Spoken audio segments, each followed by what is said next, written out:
in progress. De pie, por favor. En el nombre de Dios y de la patria, se abre la sesión. Cuenta de Secretaría.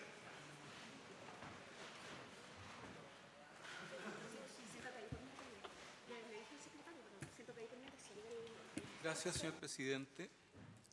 A la Secretaría han llegado los siguientes documentos para la cuenta. En primer lugar, un proyecto de ley, primer trámite constitucional, que modifica la ley número 19.925 sobre expendio y consumo de bebidas alcohólicas con el objeto de regular la exigencia de cédula de identidad u otro documento de identificación a las personas que deseen adquirir bebidas alcohólicas.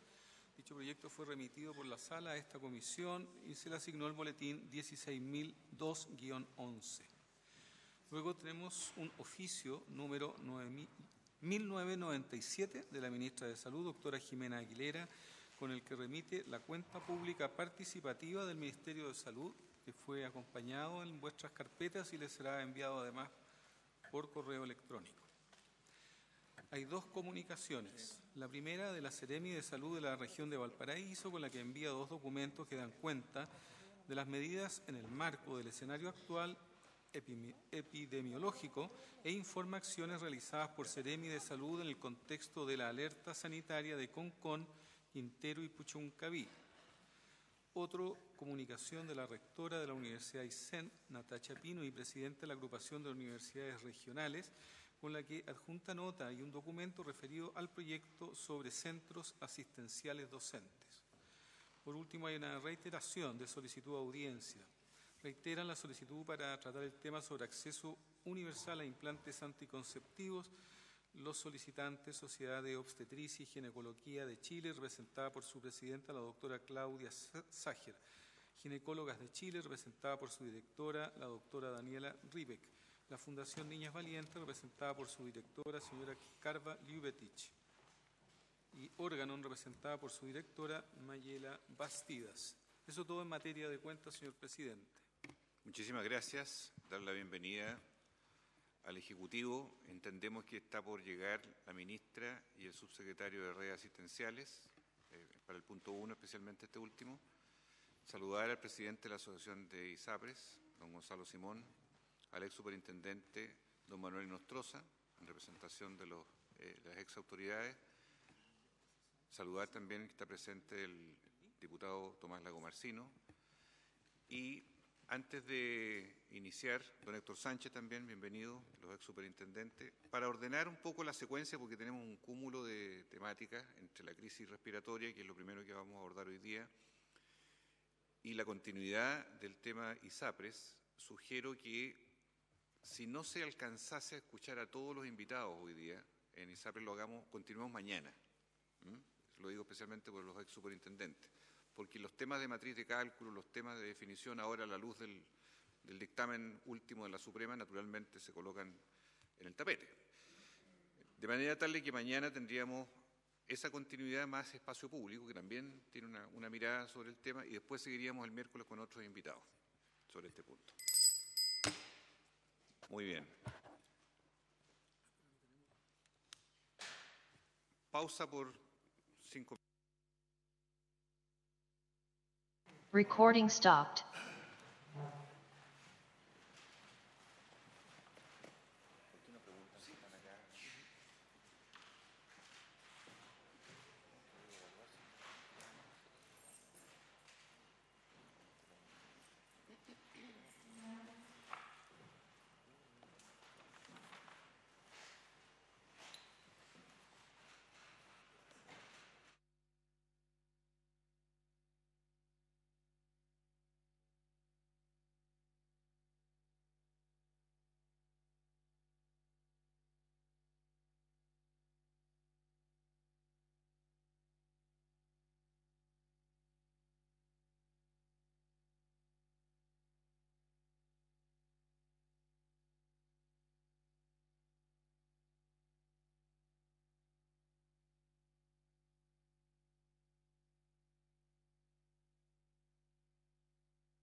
subsecretario de Redes Asistenciales, doctor Fernando Arauz.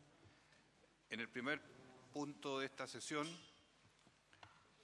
quiero decirles que nos ha no solo preocupado, sino que nos ha alarmado el estado de situación del brote epidémico de virus sincicial. Han habido muchas noticias de connotación muy compleja, como los fallecimientos, especialmente el de la menor de San Antonio.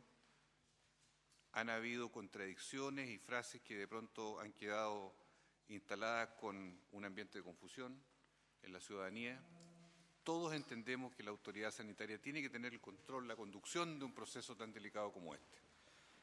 Por eso hemos invitado al subsecretario de Redes Asistenciales para que él nos explique, ojalá lo más focalizadamente, subsecretario, porque hay un cúmulo de informaciones que ya se conocen, pero aquí nos interesa especialmente conocer todos los alcances de lo que ha sido la respuesta sanitaria frente al brote, de lo que ha sido la gestión de camas, especialmente lo ocurrido con el caso de la lactante que falleció en San Antonio, el sistema de derivación a las clínicas privadas y en particular a la Clínica Las Condes, las medidas correctivas que se están haciendo hoy día y las responsabilidades que ustedes han determinado o están encaminadas para retomar con fuerza todo el liderazgo y la confianza que el país tiene en sus máximas autoridades de salud.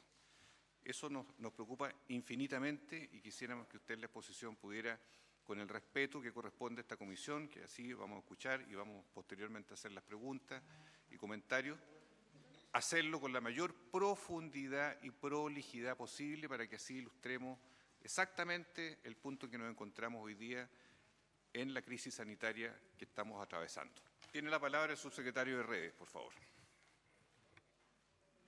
¿Necesita PowerPoint?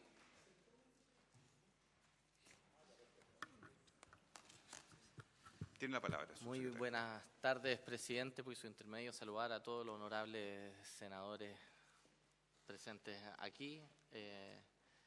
También a todos los invitados que estamos. Sin lugar a duda, para nosotros es tremendamente relevante la campaña de invierno que estamos viviendo. Quiero ser muy claro, senador, que desde el Ministerio de Salud existe una planificación que no viene solamente por este año, sino que históricamente yo llevo casi 12 años de ejercicio de la profesión, ligado a los hospitales públicos, más de 10 años trabajando en hospital. Fui subdirector médico del Hospital San Borja Riarán, director del SAMUR Metropolitano y tengo varias campañas de invierno en el cuerpo, junto a los equipos de salud. Cada año varían las distintas circulaciones virales, típicamente. Hay años más difíciles que otros, con más presencia de virus respiratorio sincicial, a veces la influenza es más fuerte. La pandemia del COVID-19 nos vino a refrescar que también se incorporan a veces nuevos virus y que en ocasiones también esto modifica en cierta medida también la circulación de los distintos virus respiratorios. Y es por eso que cuando uno observa que el año 2020 o 2021, principalmente de manera casi exclusiva, la circulación de virus fue exclusiva del COVID-19. Ya el año 2022, en el invierno pasado, tuvimos un retorno de los virus respiratorios de manera muy importante, principalmente BRS y virus de influenza, destacando incluso un brote de influenza en primavera, a finales del año, que demandó de manera muy importante la red asistencial. Como todos los años, el Ministerio de Salud tiene fases para prepararse para los inviernos que históricamente se van ejecutando. Y esto es un trabajo que hace el Ministerio de Salud, pero también lo hace cada director o cada equipo directivo de hospital, de departamento de atención primaria municipal y también cada director de servicios de salud. Y en ese sentido, nosotros venimos del mes de diciembre, enero, en la primera fase que llamamos nosotros que es de preparación, que consiste precisamente en con la información epidemiológica que tenemos del hemisferio norte, que en enero el hemisferio norte estará en invierno, ver cuáles son los virus circulantes. Se planifica también la campaña de vacunación, que es muy importante, para empezar a prevenir. Yo no sé si tenemos presentación ya porque estoy... ¿Secretario? Ya, bueno, por mientras Ya. tanto sigo. Entonces, en esta primera fase que realizamos como Ministerio de Salud, que se hace históricamente, cada dispositivo planifica en base a ciertos lineamientos y desde el Ministerio de Salud se hace una planificación del recurso adicional que se va a obtener durante el año en curso de la campaña invierno y también se planifica las distintas estrategias de vacunación. Nosotros ya en el mes de enero teníamos señales, ¿no?, que este invierno en el hemisferio norte había sido muy duro y ustedes pueden ver comunicados de prensa, vocerías que realicé yo mismo junto con la ministra y la subsecretaria Albagli. En ese entonces, de manera muy importante, que se venía un invierno particularmente fuerte y duro. En ese sentido, el trabajo se focalizó en la campaña que lanzamos durante primero el mes de marzo, ¿no es cierto?, de influenza a finales del verano, de manera muy importante, junto a la ministra y la subsecretaria, y también decidimos, y junto, bueno, la ministra firmó una extensión primero de la alerta sanitaria del COVID-19 y se decidió incorporar a la alerta sanitaria vigente, que es la manera administrativa o vía alerta sanitaria que se utilizó para responder contra el COVID-19, contra la pandemia, incluir los virus respiratorios invernales. ¿Eso qué quiere decir en términos prácticos? En que las mismas herramientas que utilizamos para responder al COVID-19, a la pandemia, la red integrada público-privada, los hospitales modulares, etcétera, las mismas atribuciones del Ministerio de Salud que se utilizaron para responder a la pandemia, se utilizaron para responder a la emergencia de este invierno. Y en ese sentido, durante el mes de marzo se lanza la campaña de vacunación fuertemente influenza y también se ejecuta esta red integrada para todos los pacientes respiratorios. Y consta de ello en los más de 200 pacientes que han sido derivados en la red integrada público-privada en este invierno desde el punto de vista infantil, que desde abril hasta la fecha se ha tenido. Cada plan de trabajo y de aumento del número de camas consta de un presupuesto que fue solicitado en su tiempo y que fue entregado desde el punto de vista del marco presupuestario. Pero quiero destacar también que la planificación de este año, en la ley de presupuestos se incluyeron ítems que son importantes de continuidad y de mantención y que empoderaron o mejoraron la performance de los hospitales a través de la hospitalización domiciliaria. Más de 50.000 millones de pesos para programa de ventilación domiciliaria del Ministerio de Salud y para los casi más de 100 equipos de hospitalización domiciliaria en todo el país que se utilizaron. Además, como ustedes saben, dado la alerta sanitaria, mantuvimos la entrega de recursos adicionales y extraordinarios para los honorarios o el personal de refuerzo para la respuesta a la pandemia, que son montos bastante importantes que se mantuvieron. Además de aquello, se entregó 37.000 millones de pesos de manera específica para responder a la emergencia de invernal, que en términos simples, porque a veces uno pierde la perspectiva de lo que significa los montos que se entregan de recursos financieros. Contemplaba, entre otras cosas... Tenemos el PowerPoint para que usted... Perfecto, muchas gracias. Siga, por favor. Para terminar la idea, significa, los digo más adelante, alrededor de 3.000 cargos de personal sanitario adicional a la red asistencial para poder responder a la emergencia que se venía. La siguiente. Una para atrás, para poder verlo. No sé si lo puedo leer.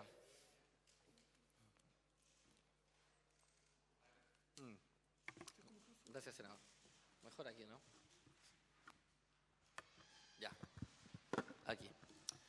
Bueno, estamos enfrentando uno de los brotes este año de virus respiratorio sincicial más grande desde que se tenga registro. Estamos hablando de una epidemia. Esto en parte se debe a que no existió circulación viral de este virus los años anteriores durante la pandemia.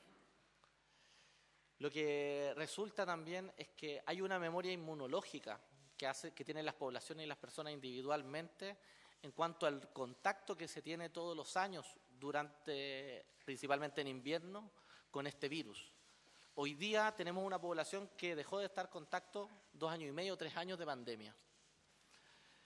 Desde mayo de este año hemos observado un aumento importante en la circulación de virus respiratorios en este país, principalmente de virus respiratorio sincicial. Ya en la semana 22, que es la semana... Muy buenas tardes, senador Chaguán.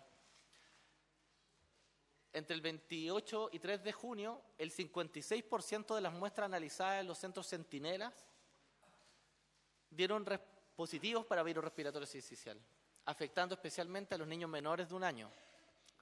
Esto ha sido muy característico, presidente, de este brote y de esta epidemia que hemos tenido de virus respiratorio sincicial, en donde la principal población afectada han sido los menores de 4 años, pero por sobre todo menores de 1 año y 6 meses. Hay otros virus respiratorios que también se han detectado con una alta circulación, los cuales son el virus de influenza A, adenovirus, metapneumovirus, parainfluenza, influenza y virus respiratorio del SARS-CoV-2, que ha estado particularmente bajo en el número, ¿no? En el marco jurídico para abordar la crisis, como lo dije anteriormente, la crisis respiratoria actual, el estado de alerta sanitaria que ya se incluía para responder a la pandemia, incluyó a todos los virus respiratorios que se conocen porque sabíamos que iban a tener en aumento. La siguiente, por favor. Como pueden ver, se ve bastante claro en la línea continua media verde o amarilla, verde básicamente, ustedes pueden ver el porcentaje de positividad, que esto ya lo aprendimos con la pandemia del COVID-19, ¿no? Que del total de muestras que se toman y que son procesadas en los laboratorios, ¿cuántas salen positivas para un virus respiratorio? Y ustedes pueden ver los pics que se tienen del año 2019, aquí se excluye el COVID-19, por eso ven que durante los años 2020 y 2021 prácticamente no hubo virus respiratorios fuera del COVID-19 circulando en el país. Y ustedes pueden ver que el año 2022 se recuperó dicha curva, que viene un aumento, y durante el año 2023, si pueden ver, también es muy pronunciada y el porcentaje de positividad que están en verde se alcanzó a lo que sucedió el año pasado. Pero en el total de muestras que son procesadas, claramente aumentó y ustedes pueden ver cómo tiene ese punto. ¿Sí? Sí, está prendido, ¿no? Ya.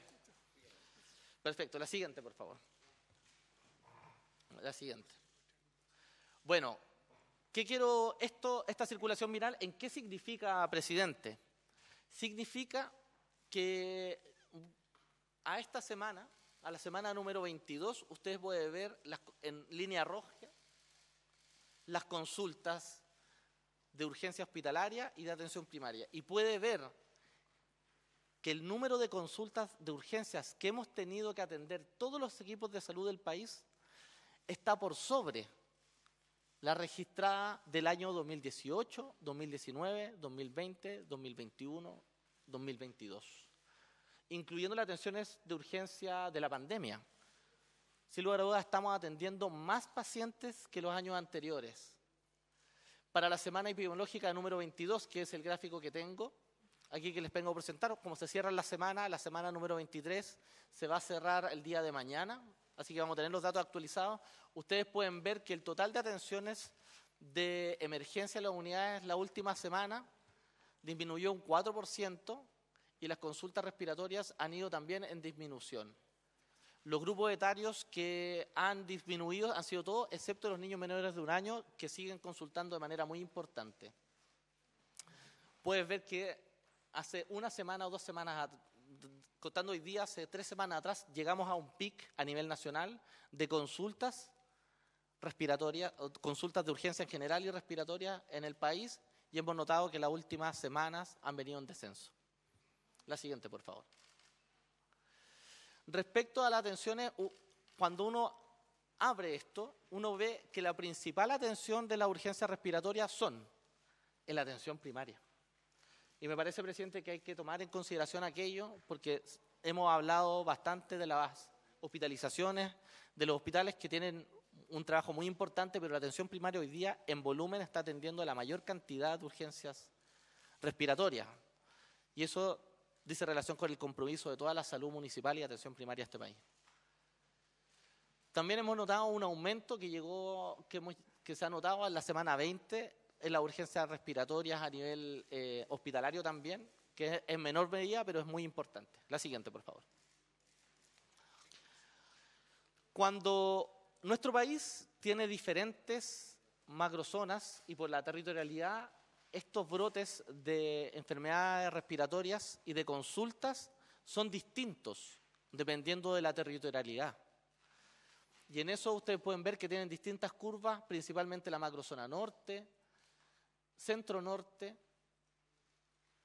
y la macrozona sur.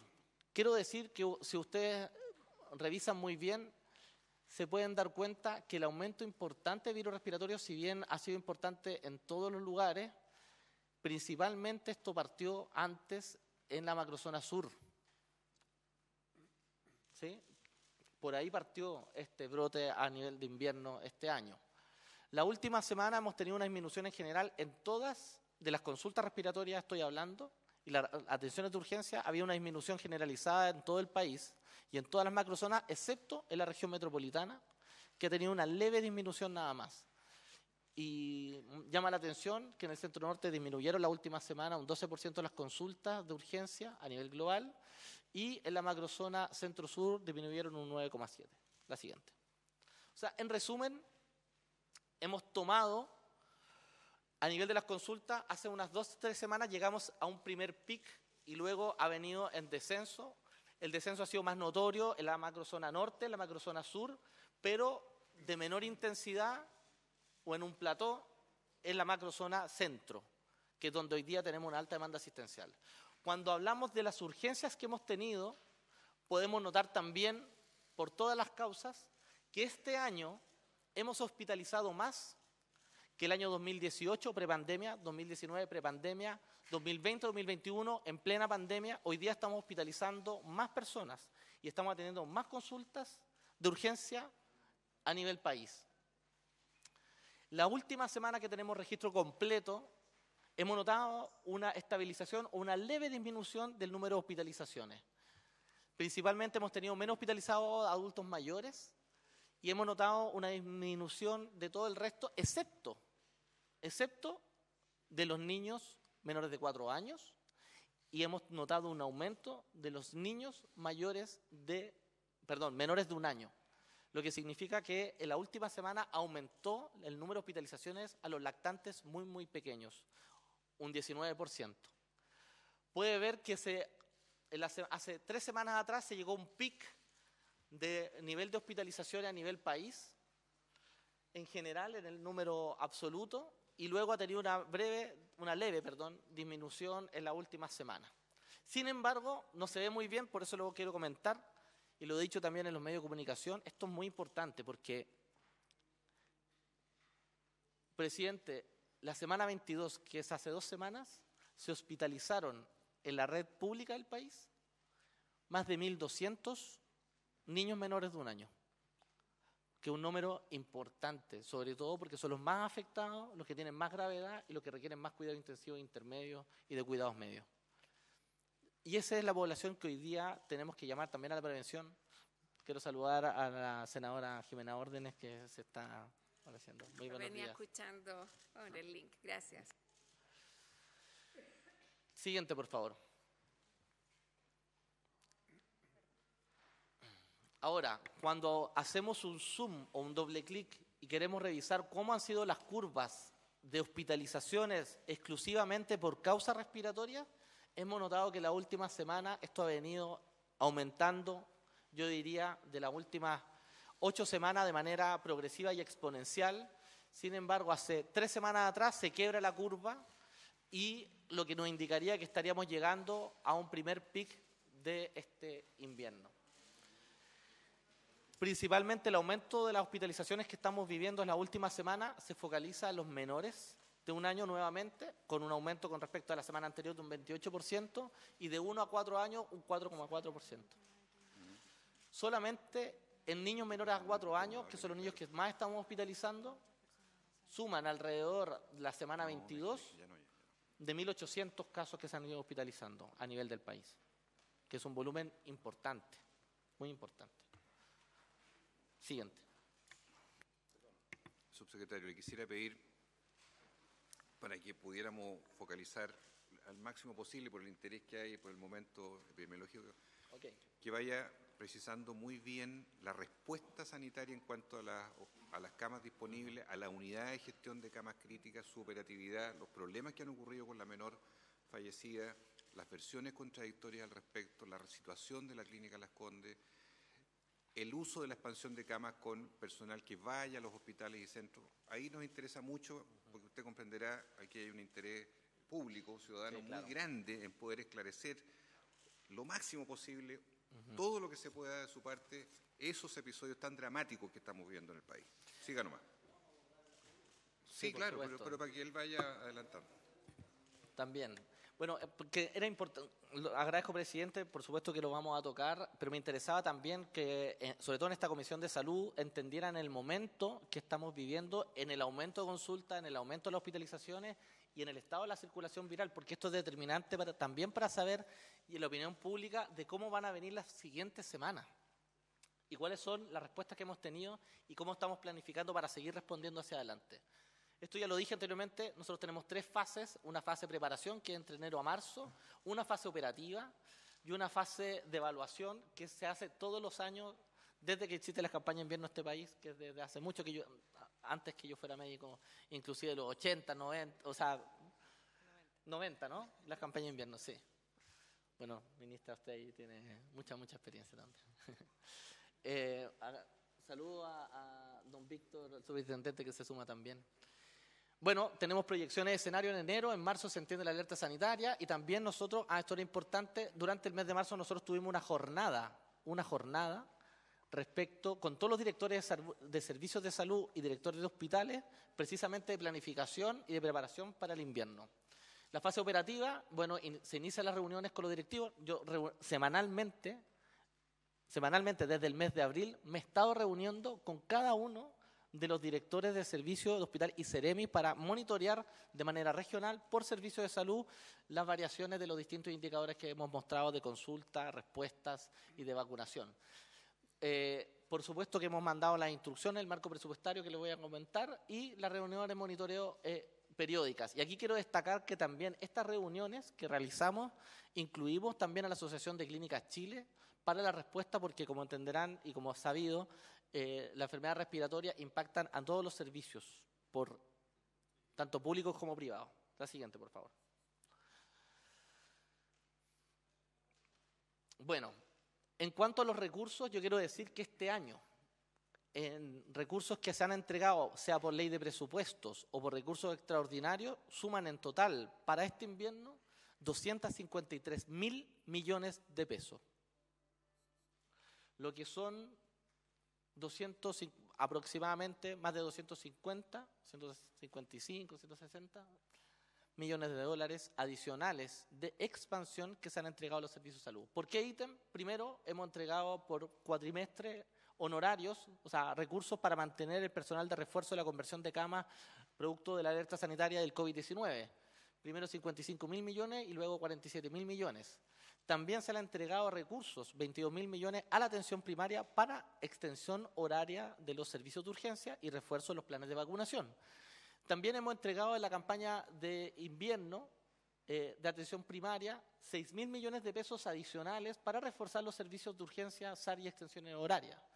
Además, hemos entregado por motivo de campaña de invierno a los hospitales 37.000 millones, más de 37.000 millones de pesos adicionales. Quiero decir que el presupuesto por ley para campaña de invierno de los hospitales para refuerzo de los hospitales pediátricos es de 6.000 millones históricamente. Nosotros hemos entregado 37.000 millones de pesos. Además, incorporamos 2 ítems de la ley de presupuesto que son importantes para hacer más eficiente el trabajo de los hospitales en general y los hospitales pediátricos en particular, los cuales un presupuesto adicional para los programas ventilatorios de continuidad y expansión de 7.000 millones de pesos y además la hospitalización domiciliaria, que fue una expansión de más de 70.000 millones de pesos para potenciar los equipos de hospitalización domiciliaria con el objetivo de dar hartas precoces y extender el trabajo domiciliario hospitalario en los domicilios. La siguiente. Bueno, aquí está por estrategia, esto para que quede, va a quedar, pero en el fondo viene por servicio de salud, porque puede ser interés de cada uno de los servicios de salud, cuánto fue lo que se entregó por servicio de salud por subtítulo 21, es decir, para contratos de personal adicional, cuánto fue por subtítulo 22. La siguiente. Ahora, en cargo también está el detalle, en horas médicas, contrato de la ley 18.834, que es todos los profesionales y técnicos, y en suma, cuando uno suma tanto el refuerzo de personas médicas, de profesionales médicos y profesionales de la salud en general, son alrededor de 3.000 cargos a financiar adicional para la respuesta de invierno de este año. La siguiente.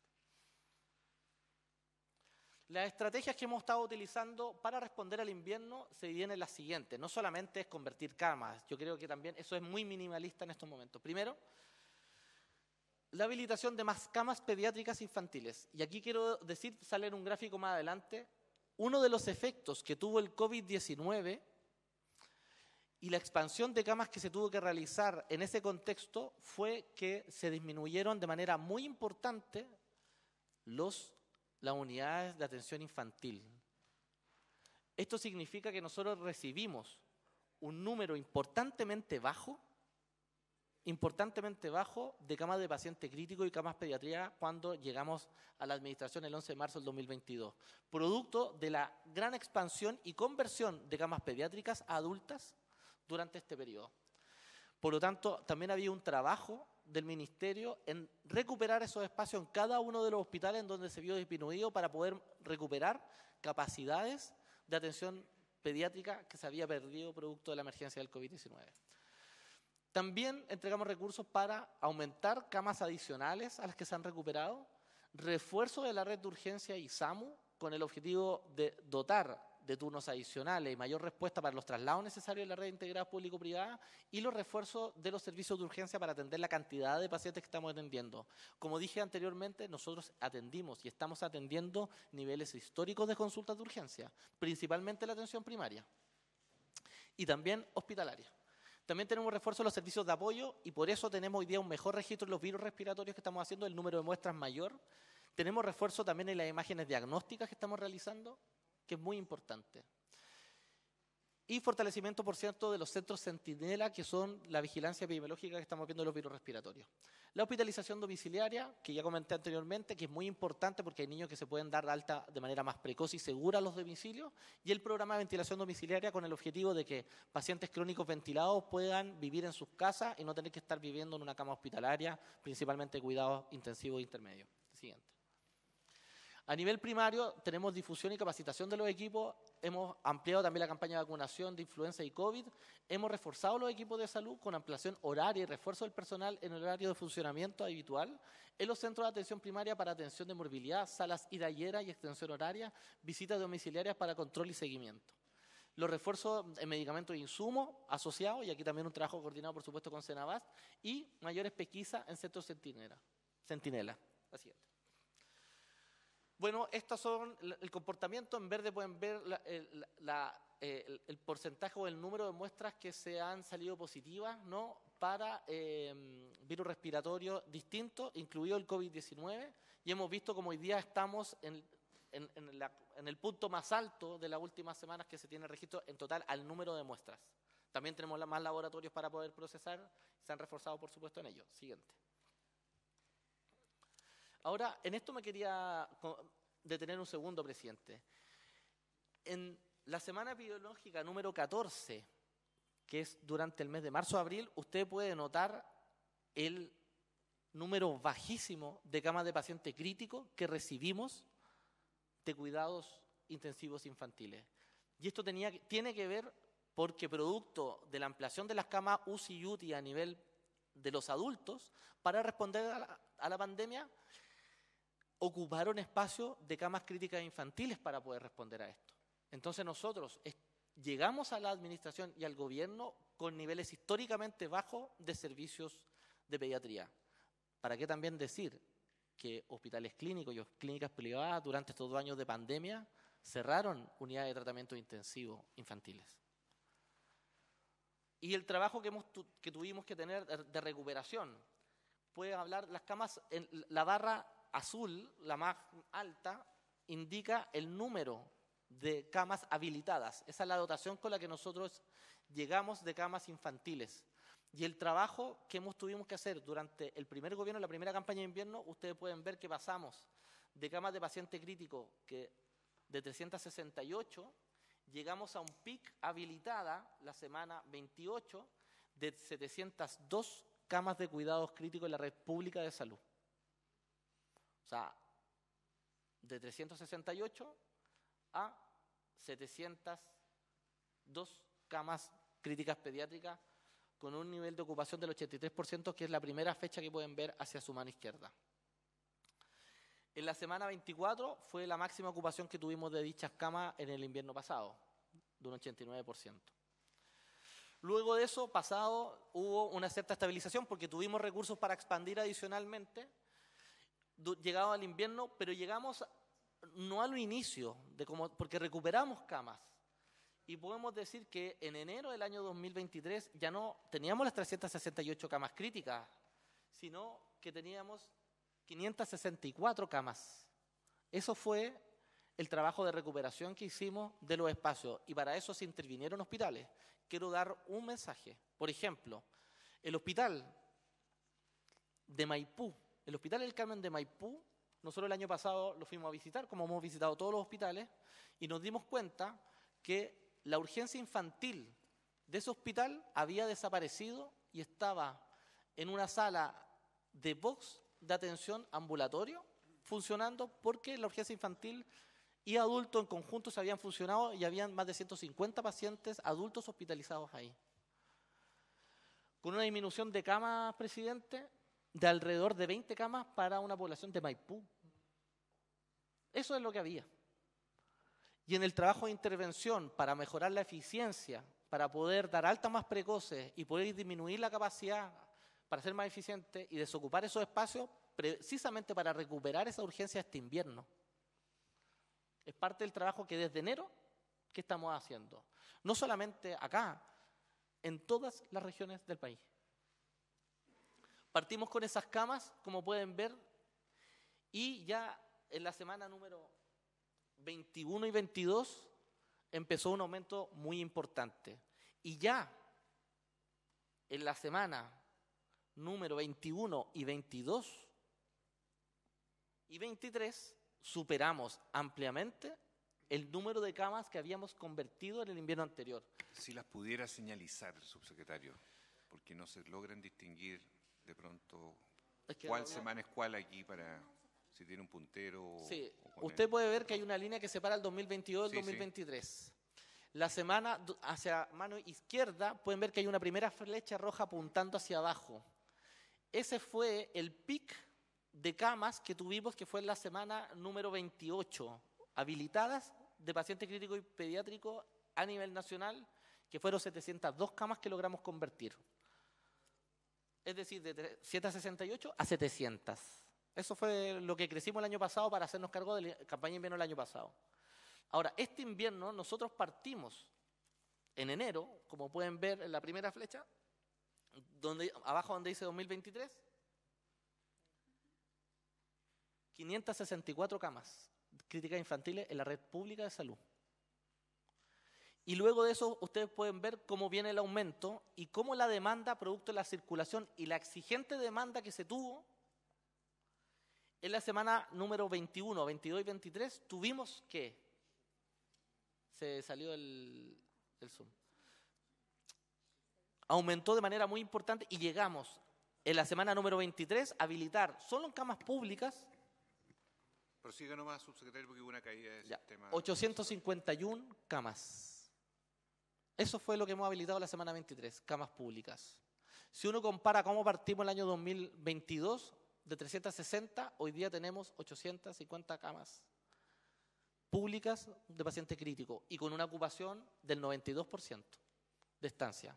Si sumamos las del privado, hoy día, que también ha hecho un esfuerzo en aumentar el número de camas de manera coordinada, porque nos hemos reunido con las clínicas semanalmente. Ahí está, volvió. Perfecto. Hoy día tenemos en el sector público y privado más de 1.170 camas críticas disponibles para los pacientes con enfermedades infantiles en estos momentos. Lo que significa más de 836 camas públicas y 334 camas críticas privadas, que suman una ocupación público-privada de un 93% al día de hoy. Y estamos acelerando más. O sea, ustedes pueden ver que esto, presidente, es la conversión más alta de camas críticas infantiles de la que tenemos registro. En número de camas críticas UCI-UTI a nivel nacional para responder al número de pacientes que estamos teniendo. La siguiente.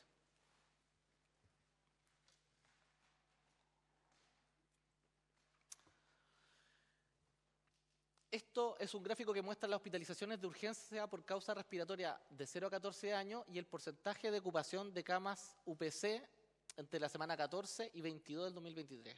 Pero como lo que quiero decir con esto, ustedes pueden ver cómo hoy día estamos respondiendo. Presidente, si no hubiéramos sido capaces, la red integrada público-privada, de crecer, hoy día estaríamos lamentando, ¿usted sabe qué? Porque el nivel, o sea, tener hoy día más de 1.100 camas es que estamos atendiendo niños menores de 4 años, sobre todo niños menores de 1 año, a la semana, más de 1.100 niños graves en estos momentos. Y partiendo que hace más de 1 año atrás teníamos bastante menos. La siguiente. Aclarar que estamos viviendo la semana 24. Sí, que para aclarar que estamos en la semana epidemiológica 24, que coincide con que el año pasado fue el máximo pic, pero nosotros pensamos que se va a extender, como explicó el doctor. Muy bien. Prosiga. Sí. Entonces, bueno, la situación actual, como dije, tenemos 1.170 camas críticas pediátricas público-privadas en el sistema integrado, lo que implica un 58,5% superior respecto a las camas basales de este año, que, ojo, ya venían con un incremento basal respecto al año anterior. La ocupación es del 93,5% en la red y la ocupación del sistema integrado varía entre un nivel del 43% de la región de Aysén hasta el 100% de la región del Maule. O sea, hay una disparidad porque también hay que entender que tenemos distintos momentos epidémicos en cada una de las regiones por sus características particulares. Algunos entran antes y otros entran después. Desde el inicio de la campaña, estamos hablando ya desde el mes de marzo en adelante, hemos tenido 209 traslados de pacientes pediátricos críticos acumulados, de los cuales 73 han sido trasladados al sistema privado. También hay que notar que en el sistema privado hay una situación de volumen, a diferencia de lo que pasa con los adultos.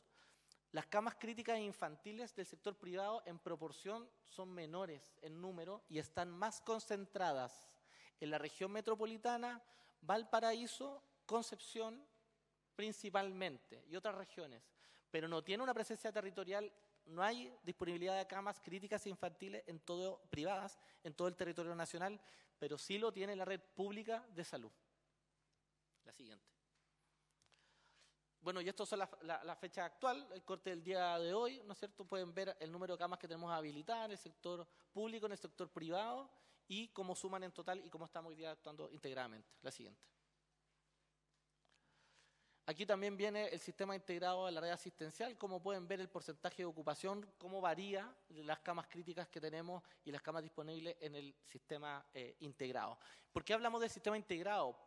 Y esto lo aprendimos en la pandemia, pero se usaba antes de la pandemia. En general, históricamente, hay regiones, por ejemplo, del norte del país, y veo a la senadora Órdenes y me acuerdo que son poquitas camas muchas veces que tiene. Y yo me acuerdo, senadora, fui director de SAMU el año 2016, cuando era director del SAMU tuvimos que hacer una evacuación aeromédica porque hubo, en el mes de septiembre, recuerdo muy bien, un brote de BRS en la región de Aysén, en donde llegaron a tener más de 10 pacientes intensivos pediátricos y tuvimos que traerlo con las Fuerzas Armadas en un Hércules, a esos 10 niños trasladarlos a Santiago.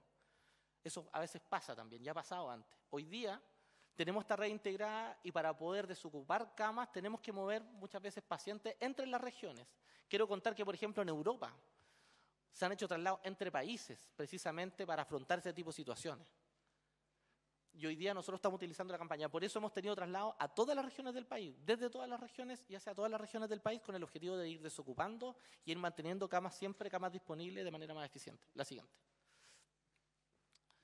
Bueno, el total de camas, porque cuando hablamos de cama crítica es una cosa, pero también tenemos camas de cuidados médicos, cuidados básicos, y el total de camas pediátricas son alrededor de 4.000 pacientes. Semanalmente estamos hospitalizando alrededor de 3.000 pacientes, semanalmente, la última semana que tenemos registro completo. La siguiente. Ahora, los traslados UGCC, que es motivo, digamos, de las preguntas probablemente, y ahí vamos a abrir la conversación. Como pueden ver, 209 traslados hemos realizado. Hay entre las regiones, al público y el privado, por macrozona, y ahí ustedes pueden ver los distintos traslados. La metropolitana, por el volumen, ¿no es cierto?, la concentración, en las que tiene más, pero también tiene la macrozona centro-norte, la macrozona centro-sur y la macrozona sur, principalmente bastantes traslados. La siguiente. Ahora, cuando hablamos de los traslados pediátricos neonatal, y ahí pueden ver los gráficos cómo han ido aumentando por semana epidemiológica, cuáles son las semanas que hemos tenido traslados interregionales o dentro de la misma región, y ahí van las proporciones. Hemos trasladado fuera de la región hasta la fecha de hoy 56 niños y niñas a otras regiones fuera de la región por donde viven o consultan. Y 153 se han realizado dentro de la misma región. Y ahí ven las principales diferencias. En general, en la región del Biobío y la Araucanía es donde el mayor número de traslados interregionales tenemos. La siguiente. Bueno, con respecto a la vacunación de influenza, ya hemos planteado hoy día que es algo importante porque los modelos que tenemos de proyecciones, esto en la segunda semana del mes de julio es probable que tengamos un auge, un aumento de las consultas principalmente de adultos y de adolescentes asociados a un brote de influenza.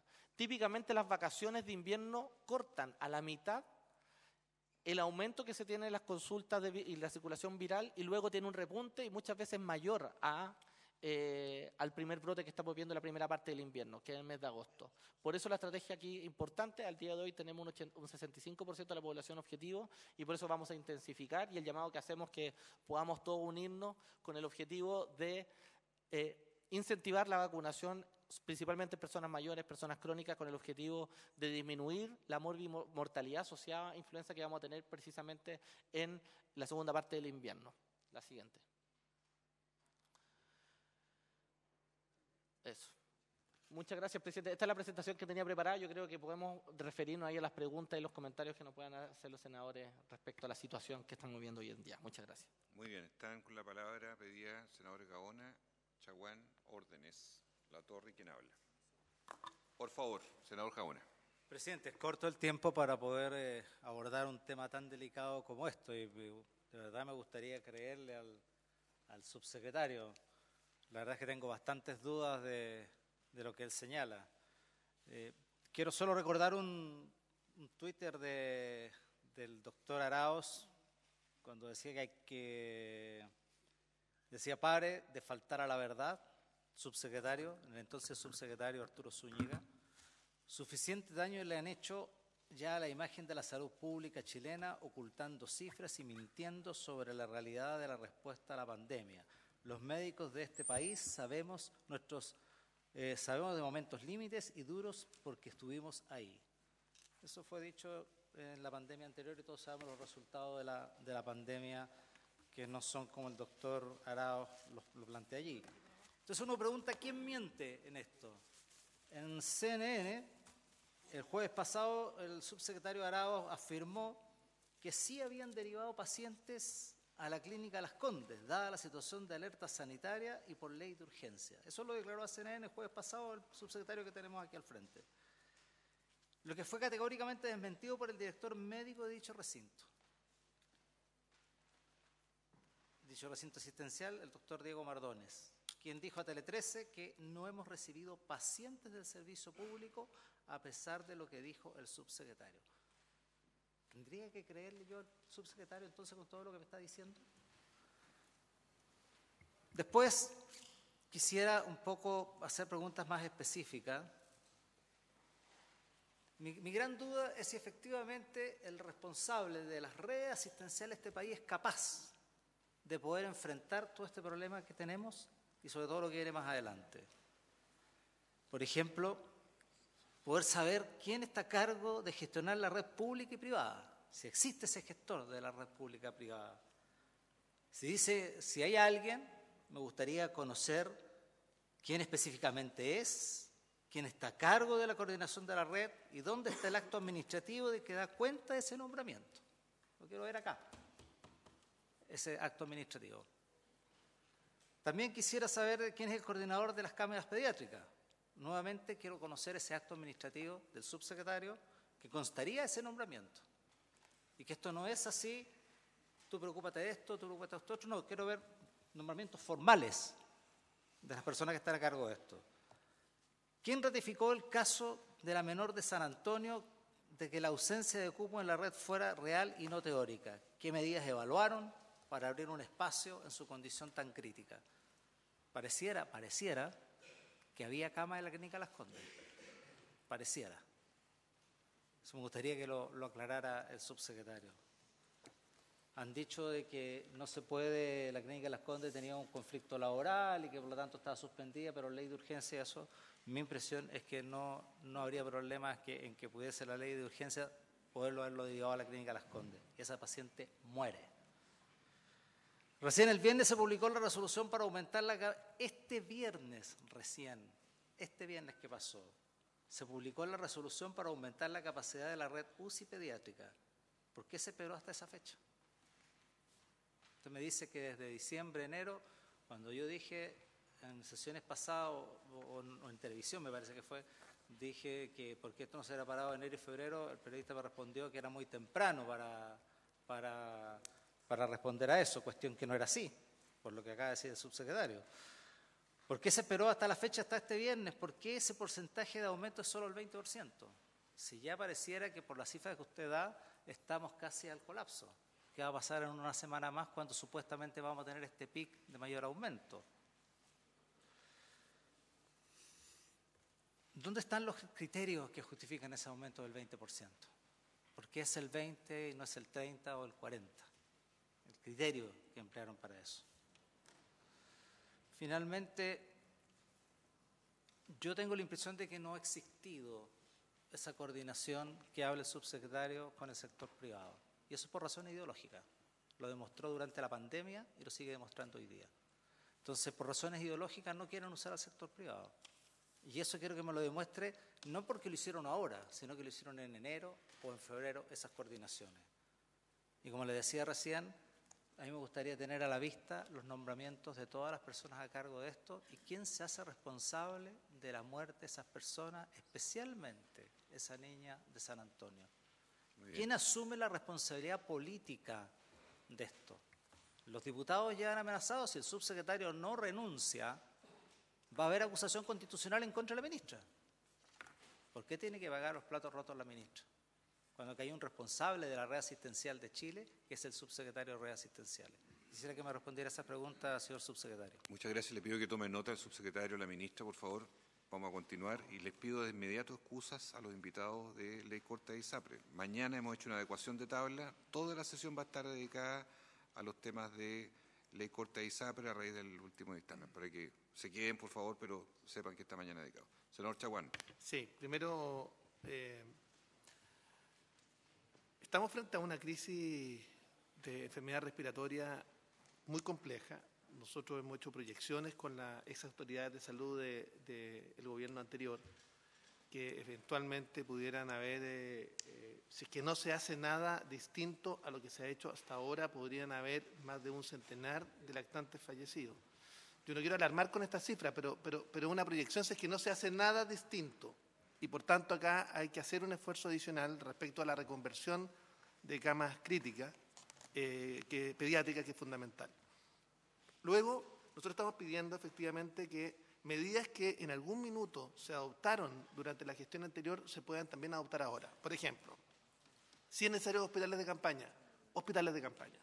Y yo quiero llamar al Ministerio a que se tome en serio la posibilidad de hospitales de campaña para los efectos de que la reconversión de camas críticas pediátricas se hagan en los hospitales y aquellos pacientes que pueden salir a hospitales de campaña, como se hizo en Limache, como se hizo en distintas comunas, efectivamente se pueda efectivamente lograr. Tercero, yo llamo al Ministerio, por su intermedio, presidente, a ejercer las facultades de la alerta sanitaria. Porque si uno revisa los argumentos de la prórroga de la alerta sanitaria, esto dice relación con que todas las condiciones eran sabidas desde el punto de vista de que iba a haber un aumento exponencial de los contagios. Estamos hablando de un contagio de 128%. Usted, presidente, dijo, mira, no, era previsible, porque los argumentos del decreto de alerta sanitaria así lo indicaban. Incluso alertaba respecto a la situación ocurrida en Europa, respecto a la situación que estaba ocurriendo fundamentalmente por las condiciones de un aumento sustantivo. Luego, no hay que tenerle miedo en esta materia, y yo quiero pedirles que acá, este no es un tema para hacer política pequeña, este es un tema para hacer una política que en definitiva todos y cada una de las autoridades estén llamados a colaborar para que en definitiva evitemos muertes de lactantes y particularmente, como viene también un pic de influenza, podemos también tener, con la baja vacunación que hoy día registramos, una vacunación que podría ser mejor, absolutamente mejor. Creemos que podrían también haber pérdidas de vida de personas mayores, sobre 60 años, y por tanto yo también quiero hacer un llamado de atención a tiempo. En el caso de Mía, yo lo conozco el caso en particular de manera muy cercana, porque a mí se contactaron conmigo la concejal de Cartagena para efectivamente advertirme respecto a esta situación. Tratamos de hacer gestiones y por eso yo quiero pedir que acá se actúe con la mayor transparencia para saber efectivamente qué clínicas y qué hospitales institucionales o de las Fuerzas Armadas fueron contactados. Y si hubo alguno que rechazó, es bueno que se sepa. Quiero decirlo así directamente, porque yo tengo antecedentes, pero ustedes son los llamados a plantear esto, no yo. Y cuáles fueron los argumentos por los cuales eventualmente se rechazó una cama. Eso es bueno que ustedes lo digan, porque yo sé que está en conocimiento de la subsecretaría. Entonces es bueno también que se sepa.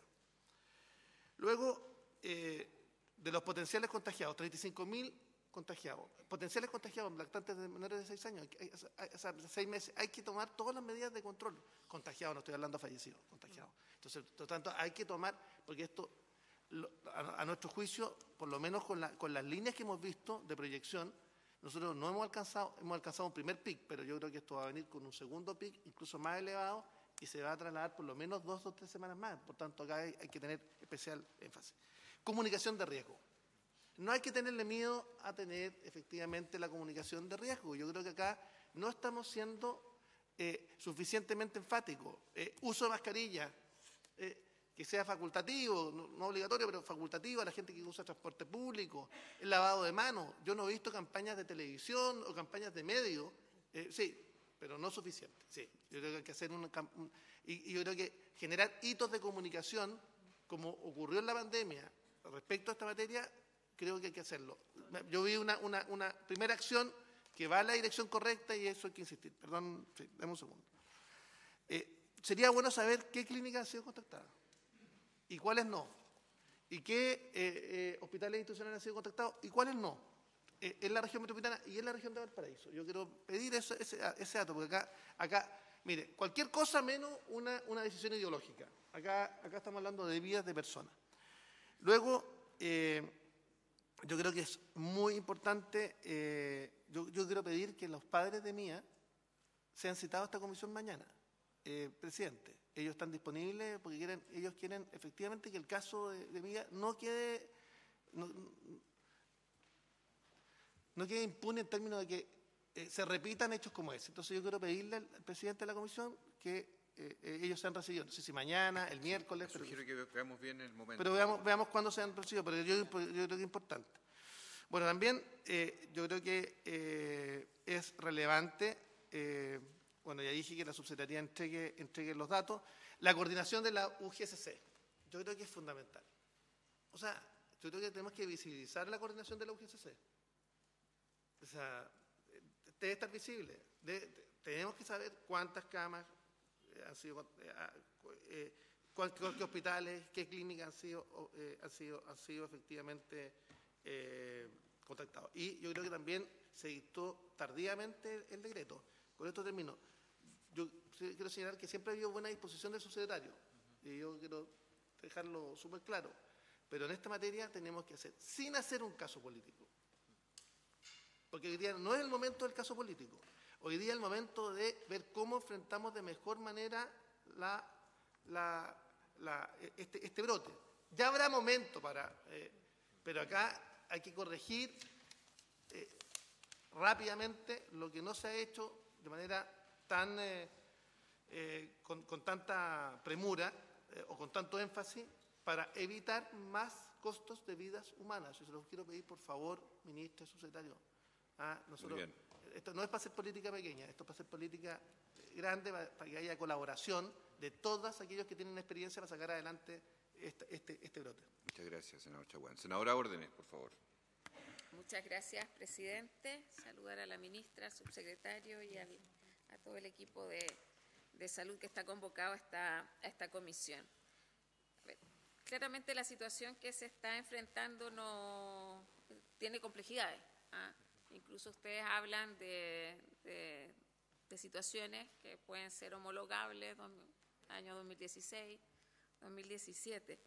Pero creo que aquí hay que ser claros cuáles son las medidas, porque nos hemos concentrado en las camas, que me parece que es una primera medida, no discuto eso, pero claramente va a haber un déficit, es un riesgo, yo lo planteo como hipótesis. Entonces, primero, ¿qué medidas se van a adoptar para que esa hipótesis no se cumpla en el fondo? Y lo digo porque, claro, yo lo miraba, subsecretario, porque en la región de Aysén no hay UCI pediátrica. En el año 2017 incluso existió un caso que el tribunal falló este año por falta de servicio. El caso de un menor, Oscarito Real, falleció. Estas eran las circunstancias idénticas. Entonces, desde el 2000, que no tiene que ver con esta administración, pero claramente se está hablando en esa región, presidente, desde el año 2017 de una UCI pediátrica. Y lo recuerdo acá porque yo he tenido reuniones con la subsecretaría en la región de Aysén, con el Servicio de Salud, y se sigue insistiendo en un módulo de unidades críticas, que es la UCI pediátrico, la unidad de esterilización y la unidad de hemodinamia. Eso tiene para 7 años. Entonces, ¿cuándo vamos a romper con ese espejismo? Yo me rebelo harto contra esa noticia, porque cada vez que pregunto me mandan la presentación de los 3 módulos críticos. Entonces, o rompemos con eso y damos una solución, un angiógrafo móvil, no sé, los expertos que nos digan cuál es la mejor solución, pero en plazos que sean razonables, porque mi temor es que en la región de Aysén, como lo que está ocurriendo en el país, se repita una situación como la que en particular repercutió en la familia real. Ahora, además de las camas críticas, ¿qué otras medidas se van a tomar desde salud? Porque no las escuché en la presentación. Capacitación de enfermedades, tratamiento, no sé, de pacientes críticos. Me gustaría si pudiéramos ahondar en esa línea, las medidas que desde salud. Lo otro, ¿se ha conversado con los otros ministerios? Si se establece o se define que vienen 2 semanas críticas, ¿es razonable pensar, por ejemplo, en adelantar vacaciones de invierno? No lo sé, yo lo planteo como pregunta. Pues, por un lado, las medidas, las camas, las medidas de salud, otras medidas, ¿y qué medidas se están pensando para implementar en conjunto en la lógica interministerial? Porque este problema obviamente que se gatilla acá, pero no veo otro tipo de medidas. Comparto el tema de la comunicación de riesgo, más en el escenario que ustedes han descrito hoy día. Falta ese mensaje, creo que es importante. Y por último, la división de gestión de redes asistenciales, creo que tiene que ser más activa acá, presidente, porque está publicado en Instagram. La semana pasada estaban todos en la mesa de la infancia en Rapa Nui. Entonces, con escenarios de este tipo, tienen que estar donde hay que estar, y yo creo que no era ahí, más allá de la importancia que tiene la mesa intersectorial. Pero creo que en esas cosas, y lo digo con todo respeto, pero creo que ahí no se plantearon bien cuáles eran las prioridades del minuto, y por eso también a veces las cosas también se aparecen más exacerbadas, creo yo. Creo que ahí faltó, porque las camas, entiendo, también se gestionan desde esa división. Gracias, Eso, senadora. presidente, muchas gracias. Senador Latorre, por favor. Gracias, presidente. Bueno, saludo a la ministra, a su secretario, todo el equipo de salud, todos quienes nos acompañan en la sesión. Breve, presidente, algunos puntos. Mi impresión es que, claro, toda la situación global que nos expone el subsecretario, de aumento de camas disponibles, de toda la inversión de recursos, etcétera, da cuenta de muchas gestiones que se han hecho, pero todo se ve de alguna manera empañado por la situación del fallecimiento, no solo de la lactante en la provincia de San Antonio, llevan 2 en la región de Valparaíso, sino que entiendo 3 lactantes, y claro, la pregunta que todo el mundo se hace, y hay sectores que hacen un punto político, es qué se pudo haber evitado, ¿no? ¿Qué se pudo haber hecho para evitar ese fatal desenlace, ¿no? Entonces, ahí ese es un punto que nos va a seguir persiguiendo, digamos, ¿no? Entonces, mientras no se aclare, mientras no se den respuestas de qué falló, qué no se hizo, si habían camas o no disponibles, más allá de la clínica Las Condes, en la misma región de Valparaíso o en otras, hay información que a uno le llega. ¿Eso es así o no es así? Entonces, creo que es importante. ¿De quiénes son las responsabilidades? ¿Cómo operó la cadena, digamos, ¿no? Desde el nivel regional, local, servicio de salud, hasta el nivel central? Creo que es importante transparentarlo y ponerlo sobre la mesa, porque nos va a seguir persiguiendo, y más aún en un momento donde la misma autoridad sanitaria ha dicho que vienen 2 semanas o 3 semanas críticas, digamos, ¿no? Entonces, no podemos estar con este ruido frente a un lamentable caso de fallecimiento, porque estas no son solo cifras, sino que hay familias detrás, y lo digo además también como parlamentario de la región de Valparaíso, junto con el senador Chaguanta, el diputado Lago Marcino. Nos llegan mucha presión, digamos, local también, por decir, bueno, qué pasó acá y cómo esto no se vuelva a repetir. Entonces, eso es un elemento importante a despejar pronto, creo yo. Después, algunas preguntas ya se han esbozado acá. Vacunación en población vulnerable de la influenza, ¿no? Del sincicial. Hay gente que confunde, el virus sincicial no tiene vacuna, pero claro, la influenza, si viene un pic importante, ¿cómo evitamos que colapse el sistema? Veía la cifra, región de Valparaíso, región metropolitana, queda 1 cama, estamos al 99%. Estamos en una situación crítica en algunas regiones, en otra creo que el Maule era 100%, y así. Entonces, vacunación en población vulnerable, ¿cómo estamos ahí en términos de vacunación? Porque vi las cifras gruesas, pero de pronto hay que hacer un zoom más específico. Luego, algunas cosas que se plantean, clases de la suspensión de clases, vacaciones de invierno, etcétera, adelantarlas o no, ¿qué recomiendan los especialistas? Se habla que los más vulnerables son los niños más pequeños, ¿no? Pero claro, otros plantean los hermanos mayores que puedan estar en el colegio, se contagian en el colegio y eso lo llevan a la casa. ¿Es así o no es así? ¿Qué es lo que recomiendan los especialistas para no estar opinando como generalidad respecto al sistema escolar? Y luego hay distintos especialistas que han salido en la opinión pública a decir, bueno, la conversión de camas pediátricas son más complejas porque los ventiladores, por los especialistas, la falta de especialistas, cómo se está anticipando ese escenario, ¿no? De la compra de ventiladores. Hay una tranca en algún lugar, hay problemas de qué, se pueden producir en Chile, no se pueden producir en Chile, o sea, si hay que producir cuántos ventiladores, ¿no? Y los especialistas. Y con las universidades, en pandemia algo que se hizo fue la colaboración de todas las universidades, de estudiantes incluso, ¿no? De los últimos años, que se ponen a disposición en una emergencia sanitaria para poder responder. Entonces, bueno, no sé si eso es posible, se está haciendo, no se está haciendo, etcétera. Son algunas preguntas que me surgen, presidente. Eso, por ahora. Muchísimas gracias. Gracias. Muy breve, diputado Lago Marcino, porque estamos sobre la hora. Muchas Por gracias. favor, muy Un preciso. saludo a todos los presentes, por su intermedio, presidente. El artículo 36 del Código Sanitario establece que cuando una parte del territorio se viera amenazada o invadida por una epidemia, se le otorgan al director general las facultades extraordinarias para evitar la propagación del mal o enfrentar la emergencia. Mi pregunta es al Ministerio si aquellas facultades extraordinarias permiten exceptuar de la aplicación del artículo 4 de la Ley 19.886, que es aquella que impide hacer contratación directa o licitaciones públicas con personas naturales o jurídicas que hayan sido condenadas por prácticas antisindicales o infracción a los derechos fundamentales de los trabajadores. Muchísimas gracias, diputado. Yo solamente, a modo de pregunta y comentario, antes de dar la palabra al subsecretario y a la ministra, decirle que en estos días ha sucedido algo que amerita recuperar la confianza ciudadana en la gobernabilidad en materia de salud. Porque si hay algo que en tiempos de brote pandémico o epidémico es clave, es que haya un mando centralizado que dirija, que ordene, que sea confiable ante la ciudadanía y que las incertidumbres se disminuyan todo lo que sea posible para que así haya disciplina sanitaria en el cumplimiento de las medidas. Creo que estamos en un momento en que eso se puede recuperar de mejor forma con las medidas que ustedes nos digan a continuación y que mis colegas han todos interrogado y preguntado respecto al instante que nos encontramos. Pero esa garantía me parece que es clave. Solamente 3 puntualizaciones que me gustaría que pudieran aludir ustedes. Una es el itinerario de los recursos financieros entregados a los servicios de salud en tiempo y forma, que ustedes puedan precisarlo bien porque han habido versiones diferentes respecto a aquello.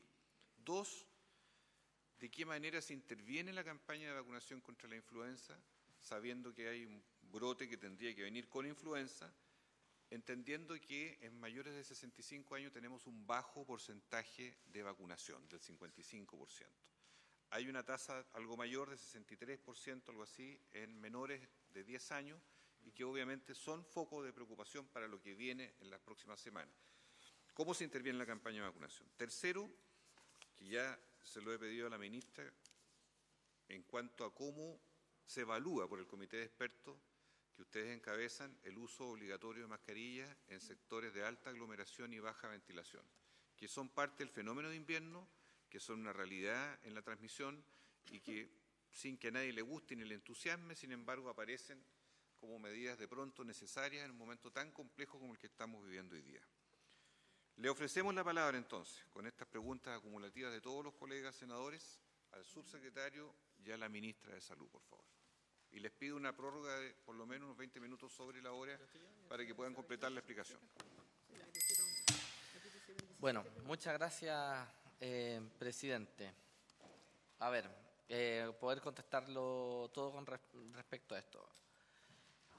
Quiero precisar que, a ver, existe un protocolo de el funcionamiento de la unidad de gestión centralizada de camas, que está vigente, aprobado por resolución, que es la manera en donde cómo se coordinan las camas críticas a nivel país, tanto en el sector público como en el sector privado, y que se utilizó para la pandemia. Esa resolución está vigente, ese protocolo está, y se utiliza para los criterios en cuándo se deben activar las búsquedas y cómo se cargan y cómo se genera el barrido.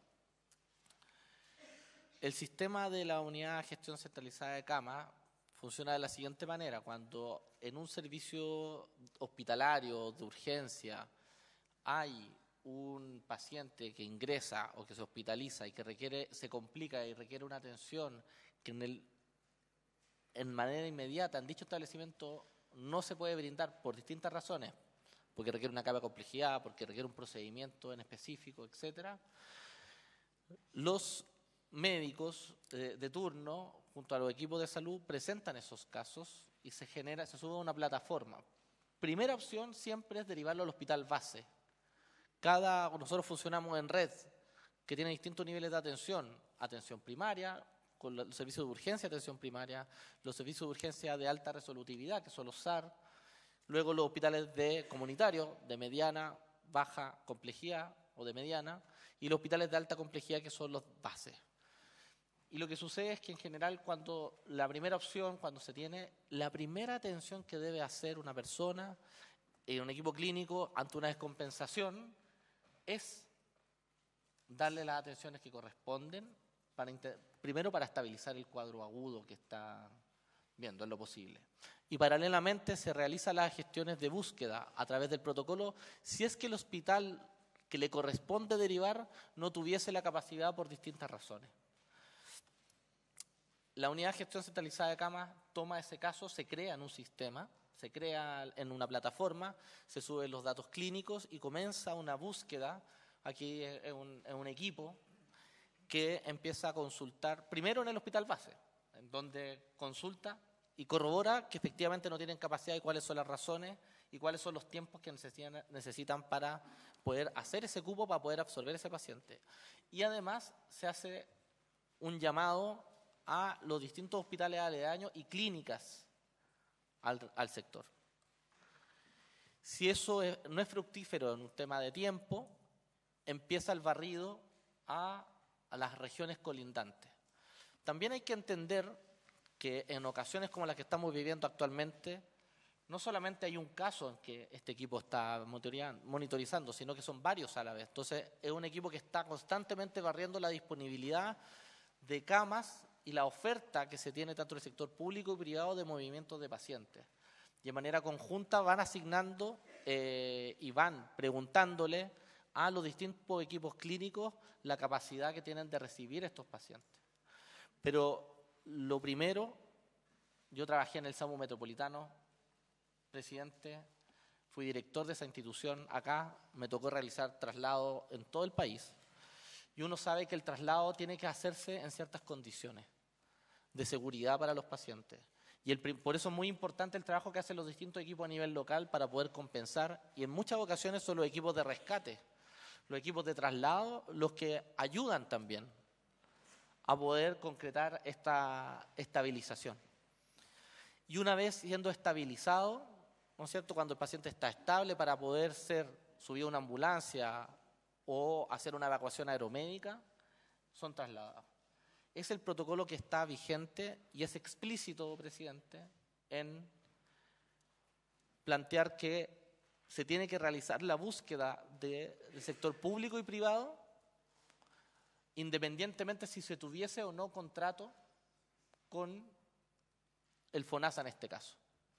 Y es por eso que precisamente cuando uno busca, y lo preguntaba el senador Ana, en ese caso en particular yo pedí un informe en donde empezaron a revisar cada una de las gestiones que se hicieron en plataforma y las llamadas que se encuentran de registro, y puedo decirle, nombrar, no sé si vale la pena nombrar, pero yo puedo enviar ese informe de todas las gestiones que quedan en registro, que son los hospitales, ¿no es cierto?, aledaños de la región metropolitana, de las distintas clínicas que se tienen, no solamente en la región metropolitana, en la región de Valparaíso, en la cuarta región. Subsecretario, necesitamos todos los registros, necesitamos los audios, las grabaciones de las llamadas.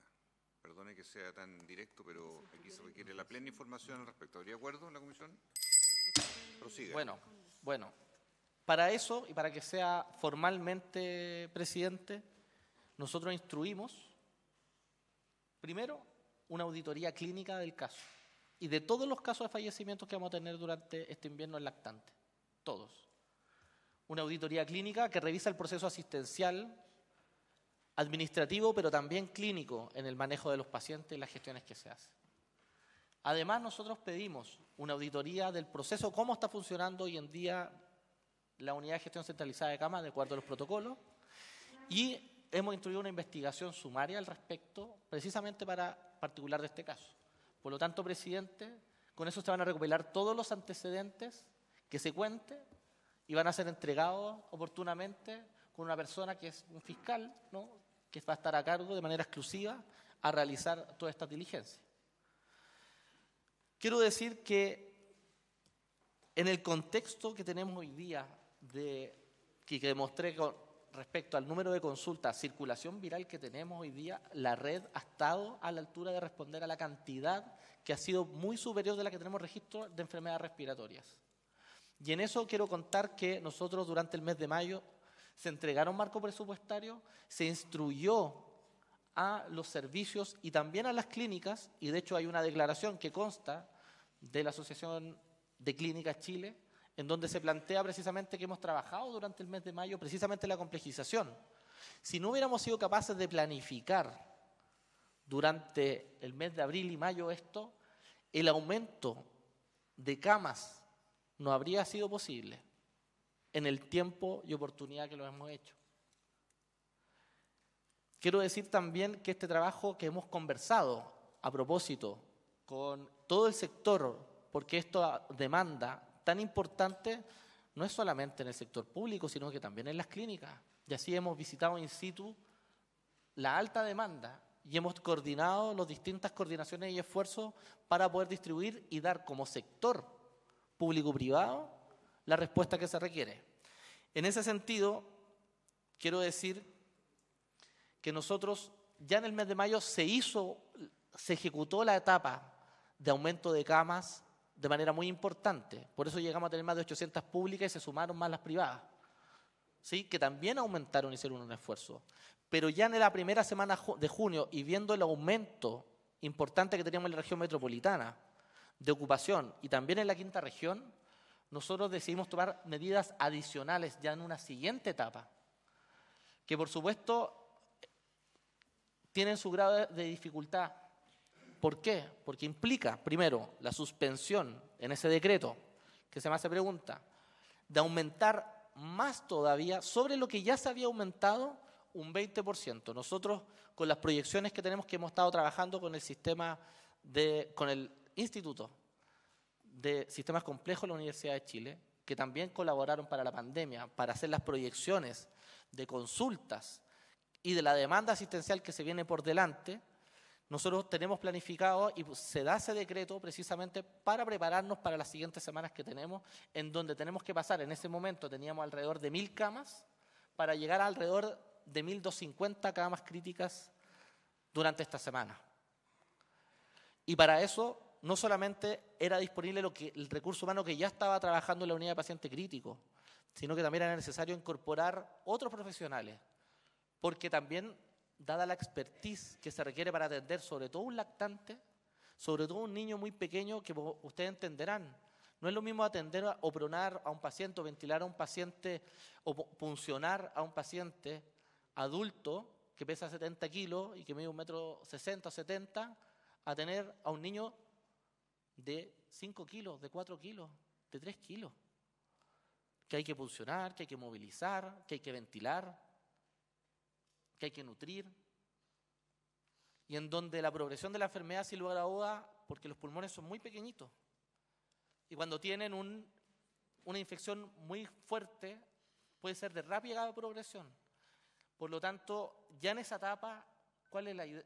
¿Qué es lo que estamos haciendo? Suspender la cirugía electiva para que los anestesistas y los equipos de los pabellones vayan en función de complejizar las camas y de reforzar los turnos de urgencia.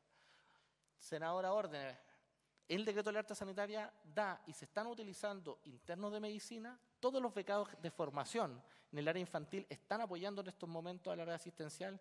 Hay becados, hay estudiantes, las universidades están colaborando porque la cantidad de demanda que tenemos hoy día es realmente importante y es muy por superior a lo prepandémico, a la pandemia en sí mismo, en número de consultas. En la complejización de camas que estamos haciendo, además, ese decreto plantea la posibilidad de flexibilizar también la unidad intensiva de neonatología, que como saben, cuando son niños prematuros hay que tener un cuidado especial, porque no están adecuadamente desarrollados y muchas veces están aislados esas unidades. Hoy día estamos utilizando ese personal y alguna cierta capacidad también para crecer más todavía.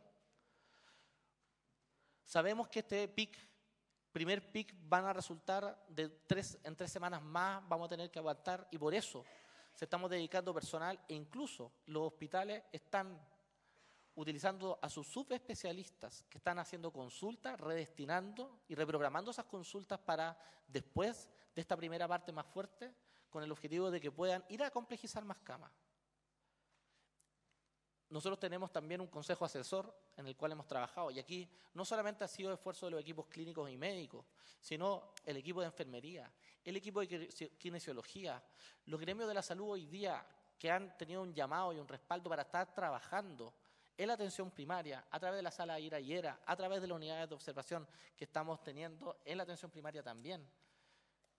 De verdad, hoy día yo puedo dar garantías que todo el sector está en esta tarea, todo el sector, público y privado. Así lo hemos recorrido en Araucanía, en todas las regiones del país. Y estas medidas que hicimos desde la semana que nosotros la anunciamos, hicimos un punto de prensa el día martes de la semana pasada, en donde anunciamos estas medidas adicionales para aumentar la capacidad adicional que necesitábamos para las proyecciones que tenemos. Es el decreto que sale publicado, pero como usted puede ver, sale con fecha número miércoles, que se publica finalmente el día viernes, pero se comunica al país el día martes. Y en ese momento todas las clínicas, todo se suspendieron las cirugías infantiles, se reconvirtió el personal, las unidades hoy día de recuperación se están utilizando para poder hospitalizar más pacientes y para poder avanzar en eso. Pero la estrategia no solamente son las camas, como decía la senadora Órdenes, sino que también los refuerzos en atención primaria, que hoy día están teniendo un rol muy importante. Estamos verificando la cantidad enorme de salas IRA y ERA, porque las consultas, la mayor cantidad de consultas y de manejo de pacientes se hace en la atención primaria. También con los equipos de kinesiología. Ahora, la capacitación, quiero plantear también, senadora, y a todos los senadores también presentes y presidentes, que incluso en muchas regiones y hospitales hoy día, tanto personal de adulto también está atendiendo niños, sobre todo los niños más grandes. Hoy día el Hospital Regional Hernán Enrique Aravena de Temuco tiene 4 camas UCI adultos con pacientes infantiles, con su personal que se está capacitando, con equipos de pediatría mixto, haciéndose cargo de manejo de esos pacientes. Hoy día estamos en un brote que es excepcional, que es extremo, y estamos utilizando medidas extremas para poder responder a aquello. Ahora, con respecto a la comunicación de riesgo, me parece...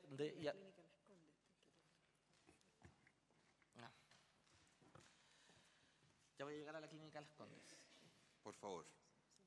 Y en ese sentido, hoy día, con el aumento que tenemos de manera muy importante de pacientes, sobre todo pequeños, presidente, es que el llamado que tenemos que hacer todos juntos, y valoro las palabras del senador, de los senadores, porque hoy día estamos en un momento que es extremo en cuanto a el número de consultas y número de circulación viral y de afectación en los niños. Y sin lugar a dudas necesitamos el apoyo y el trabajo y la recomendación de todos. Y agradezco abiertamente todos los llamados WhatsApp que hemos tenido de exautoridades, sin color político, de todos los gobiernos, que nos han entregado recomendaciones, y muchas de las cosas las hemos tomado para poder ser ejecutadas. Además de los colegios profesionales, de los gremios de la salud, que hoy en día se ponen a disposición para poder seguir reforzando en esto.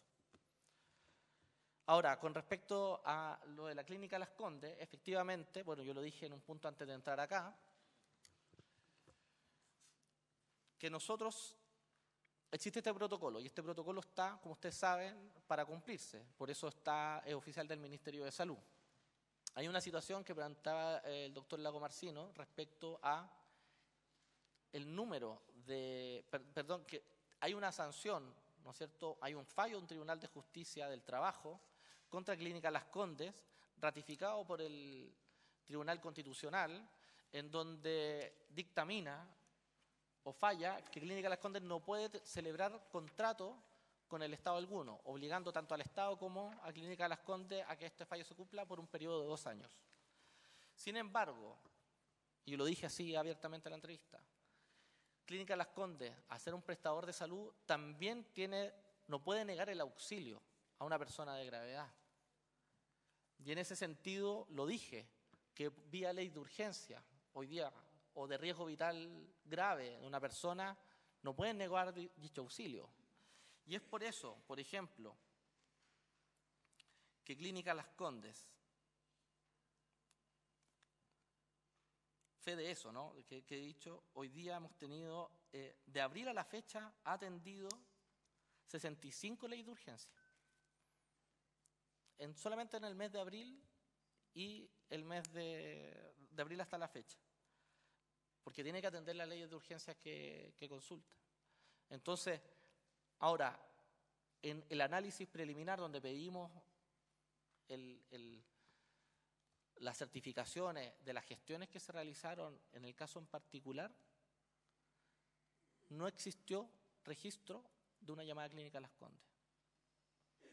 Y es por eso que hemos tomado las medidas de instruir una investigación sumaria, porque no se llevó a cabo el protocolo como corresponde, y evaluaremos efectivamente lo que eso conlleve en cuanto a las acciones administrativas correspondientes respecto de eso.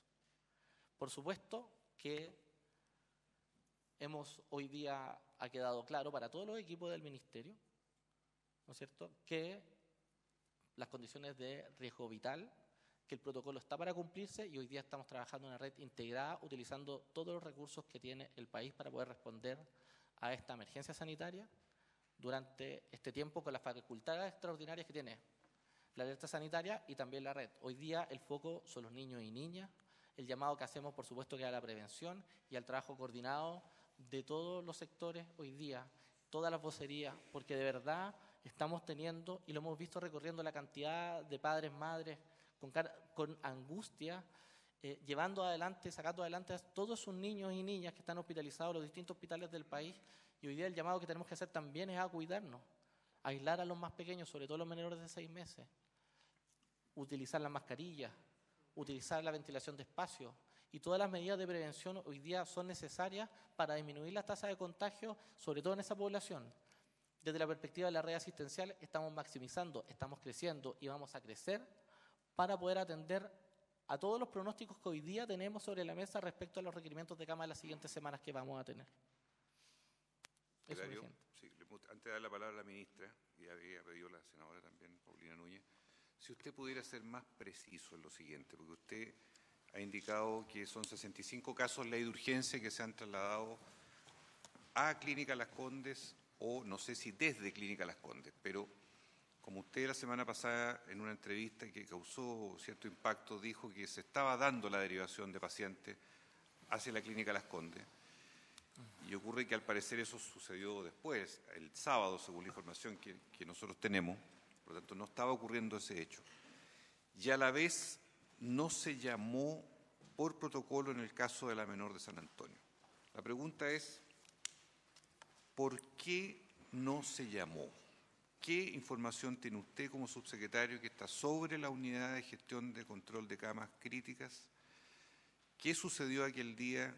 Y perdone que sea directo en esto, pero como esto tiene tal nivel de conmoción que es necesario hacer claridad, más allá de la investigación administrativa que es legítima, del sumario administrativo, pero en una unidad centralizada, donde se sabe quién estaba a cargo, qué funcionarios eran los responsables de rastrear cama por cama, hospital por hospital, ¿cuál es el sentido de responsabilidad profesional que usted adjudica hoy a estos hechos?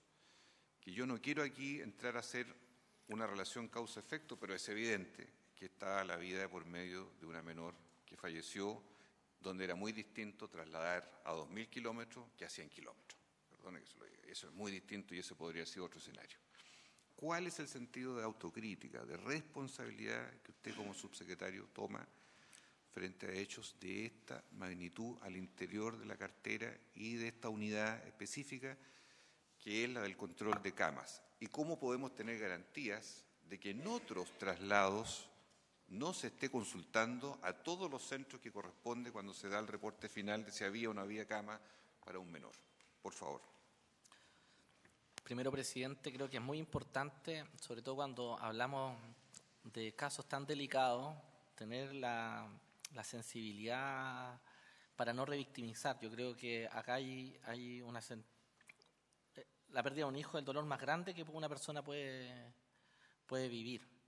Y creo que tenemos que ser muy responsables en aquello, sobre todo cuando hay ligada algún tipo de gestión asociado a un resultado, a una situación de esta gravedad. Creo que responsablemente se lo digo, En los protocolos, en el Ministerio de Salud, que es una unidad que es una institución que es jerárquica, las instituciones sanitarias son jerárquicas, hay protocolos que están para cumplirse y en este caso se detectó que no se cumplió. Yo voy a esperar la investigación avance para efectivamente y objetivamente determinar las distintas instrucciones, interpretaciones, lo que haya sucedido en este caso, con la debida seriedad para tomar las medidas que corresponden. Sin embargo, también hoy día quiero dar garantías y hemos reiterado, ¿no es cierto?, el uso correcto de este protocolo que desde se ha estado utilizando, ¿sí?, y se están haciendo las derivaciones, como usted muy bien afirmó. Yo quiero decir también que creo que esto lo vamos a tomar con la máxima seriedad y responsabilidad, porque lo conlleva. Por supuesto que cada gestión, nosotros somos conscientes que cada gestión que se realiza, siendo médico, lo digo, está asociada a una vida de una persona. Y lo vamos a tomar con esa responsabilidad. Por eso no me quiero adelantar, presidente, en dar un diagnóstico apresurado. Para eso existe la normativa administrativa y la investigación correspondiente, con el fin de dilucidar qué pasó. Hoy día esa situación no está funcionando así, está funcionando utilizando todo, se está llamando Clínica Las Condes y se están haciendo las derivaciones correspondientes. Por supuesto que hay una situación de esta sanción, ¿no?, que está, pero por riesgo vital los pacientes están siendo contactados a Clínica Las Condes y están siendo derivados. Por favor. Sobre el punto, perdón, ministra. Sí, solo un comentario. Siendo el subsecretario el responsable de esto, ¿cómo es posible que no nos pueda decir cuál es la unidad responsable de esto? Porque para mí es la unidad de gestión de cama y tiene nombre y apellido. Tiene nombre y apellido. Entonces, ¿qué clase de liderazgo está llevando usted que hasta el día de hoy no sabe quién es el responsable de esto? Otra cosa es lo que pueda ratificar la investigación y todo lo demás, que no creo que sea tan distinto a lo que usted ya sabe ya. Entonces, no es posible que usted no sepa o al menos qué unidad es la responsable de esto.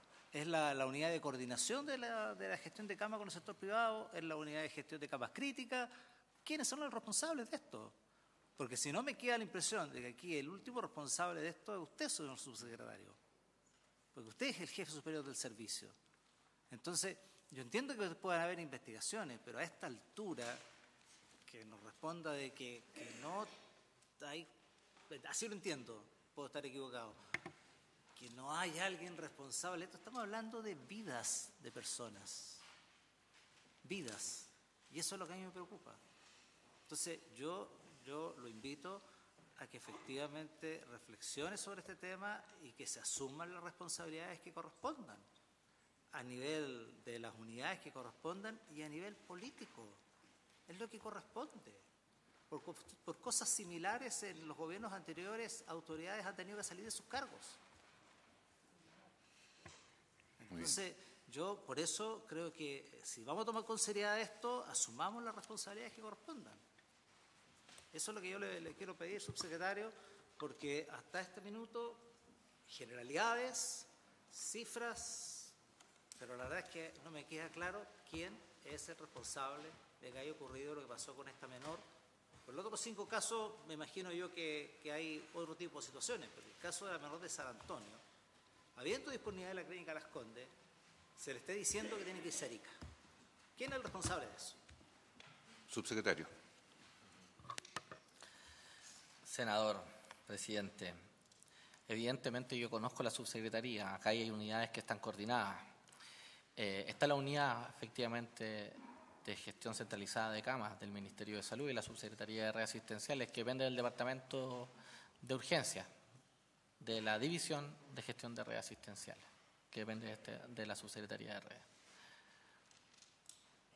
Esa es el organigrama, ¿no?, que aparte está de público, ¿no?, de cuáles son las unidades. En cuanto al procedimiento, y existen aquí dictados, ¿no?, con resolución, la manera que se tiene de actuar y cómo se hacen las cosas. Ahora, yo también quiero decir que ahí En la gestión del caso se instruí esta mañana una investigación sumaria al respecto, además de una auditoría, y de manera paralela le solicité ya la semana pasada la auditoría al director del establecimiento de San Antonio, precisamente a hacer la investigación en el caso y en el manejo, como lo dije en un principio de ese caso. Yo quiero ser muy responsable también en cuanto a que la institucionalidad, a través de esos mecanismos formales, investigue y realice los hallazgos y las presentaciones correspondientes y eventuales responsabilidades. Gracias. Ministra, por favor, y le pido una prórroga hasta que termine la ministra, ya que estamos excedidos. Sí, solo... Ministra Jimena Aguilera. ¿Se escucha? ¿Está funcionando el audio? ¿Sí? Ministra, por favor. Sí, tiene la palabra. Buenas tardes, presidente. Por su intermedio, saludar a los senadores y a diputados que están presentes. Bueno, solo quiero referirme a algunos de los elementos que se preguntaron acá y que no han sido respondidos. Con respecto al tema, sobre todo de las medidas de vacaciones de invierno, uso de mascarillas, decir que nosotros como Ministerio estamos abiertos a todas las medidas que se puedan evaluar en situación de epidemia y de virus respiratorio, de ciclos epidémicos de virus respiratorio. Lo hemos estado discutiendo con el Consejo Asesor, que es un consejo amplio. Se amplió el Consejo Nacional de Respuesta Pandémica, el Consejo Asesor de Vacunas. Yo misma lo convoqué hace 2 semanas atrás, viendo que esta situación ya estábamos llegando a una situación de PIC. Hemos llevado 2 reuniones ya, estamos haciendo la resolución que lo formaliza, porque hay una resolución del Consejo Nacional de Respuesta Pandémica y otra del CABE, y este es un consejo más ampliado que se invitaron también a las sociedades médicas, la Sociedad Médica de Medicina de Urgencia, la Sociedad Médica de Intensivista, de Pediatra, al Colegio Médico de Kinesiología y de Enfermería, además de otros expertos connotados por su experiencia en el sector, en la epidemiología y en el manejo de virus respiratorios. Con ellos hemos estado discutiendo estas medidas, tanto del adelanto o suspensión de clases, porque podría ser suspensión de clases, dado que los adelantos son bastante más disruptivos y no lo tenemos descartado, lo vamos a seguir evaluando. Este miércoles yo los voy a citar nuevamente, porque lo que tenemos que ver es respecto a la dinámica y la evolución, especialmente de lo que pasa con influenza, que es el que más afecta al tema de las vacaciones escolares. Hay una semana justo antes de vacaciones que hay varios feriados, así que yo creo que podemos tomar ventaja de aquello. Con respecto, pero no ha sido todavía, no hay consenso, lo vamos a insistir nosotros, lo he insistido yo en todas las reuniones para que haya una postura más aceptada y directa, como ustedes han visto en entrevistas también con exautoridades. Hay mucha circunstancia con los escolares y con la reactivación escolar y tampoco queremos que eso se afecte. Sabemos que aquí los menores de 1 año son aquellos que son más afectados. ¿Quiénes contagian a los menores de 1 año? Bueno, todo el resto. La verdad es que también los hermanos que van al jardín, pero también los adultos. Por eso también estamos pidiendo que los niños menores de 1 año, que son los que tienen la mayor carga de enfermedad desde el punto de vista de la necesidad de hospitalización, y también, lamentablemente, de los efectos en defunciones, se mantengan aislados. Con respecto a la mascarilla, también se ha preguntado y hemos cotejado respecto al tema de si hacerla obligatoria. Nosotros recomendamos la mascarilla, eso es lo que quiero decir taxativamente. Estamos recomendando el uso de mascarillas en todos los lugares aglomerados, en las salas de clases, por los profesores, en los medios de locomoción, especialmente las personas con síntomas respiratorios. Ahora, de que sea obligatorio, no hay consenso, porque la capacidad de fiscalización, etcétera, todos esos temas, y eso seguimos discutiéndolo. O sea, estamos abiertos a las distintas medidas. Con respecto al tema de la gestión de camas críticas, como ministra he instruido que se defina una persona a cargo de la coordinación de camas públicos y privadas de mi gabinete, una doctora intensivista, que es la doctora Carolina Méndez, y ella también está acompañada con asesoría de otros intensivistas pediátricos, y también vamos a implementar una persona a cargo desde el gabinete para que apoye a la unidad de gestión de camas críticas para adultos.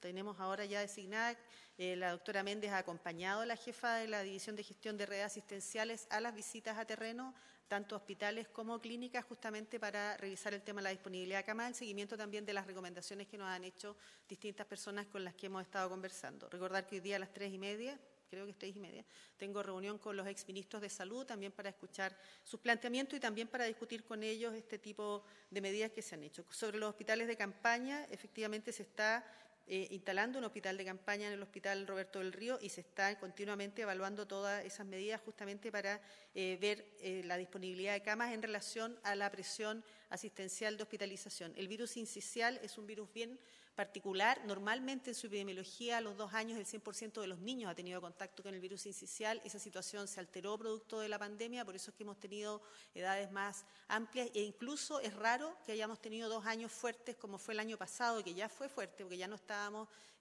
con cierres de escuela ni jardines, ya la gente estaba no en situación de contención comunitaria y este año también ha sido un año fuerte, como bien recordaba alguien sobre la alerta sanitaria. Nosotros en la alerta que yo solicité que se prorrogara y se incluyera el virus respiratorio por los antecedentes que teníamos y también aclarar que dentro de una situación prevista, como lo dice la alerta sanitaria, respecto de la posible mayor circulación de virus respiratorio, se hace un monitoreo y una vigilancia epidemiológica que en Chile es robusta y se analiza ese comportamiento y dentro de una situación prevista hay un comportamiento inusual.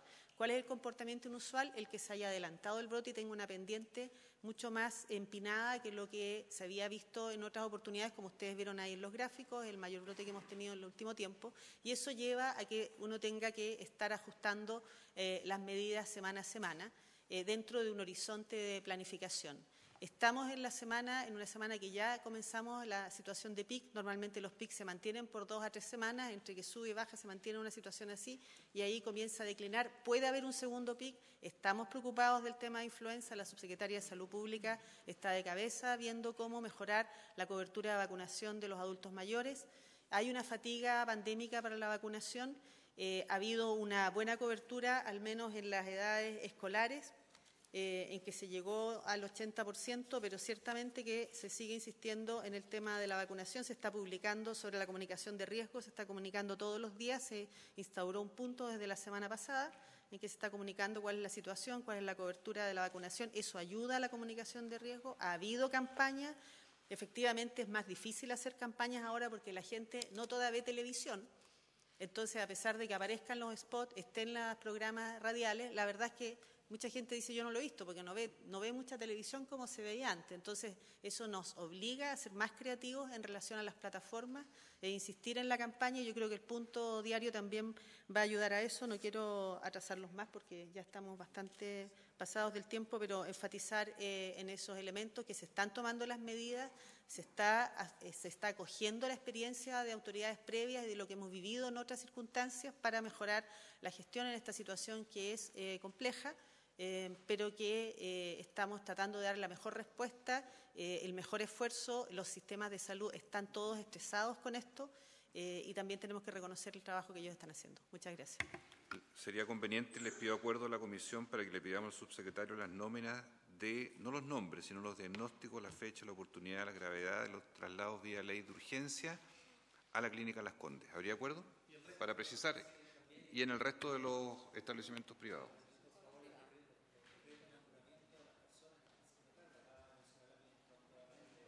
Correcto.